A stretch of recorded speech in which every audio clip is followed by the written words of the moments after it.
ఎవరు ఊరికే కఠినంగా మారిపోరండి. వాళ్ళు ఎంత మంచిగున్నా, ఎంత ప్రేమ పంచినా, ఎంత ఆప్యాయతగా ఉన్నా వాళ్ళు కూడా కఠినంగా మారిపోయారంటే దానికి కారణం ఏంటో తెలుసా?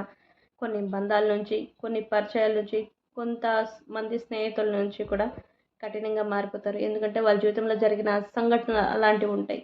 అది అర్థం చేసుకుంటే అందరూ బానే ఉంటారు. అర్థం చేసుకోకుండా వాళ్ళు మారిపోయారంటే వాళ్ళకి తెలీదేమో వాళ్ళు పిచ్చి కాకపోతే మారింది వాళ్ళు అని చెప్పేసి.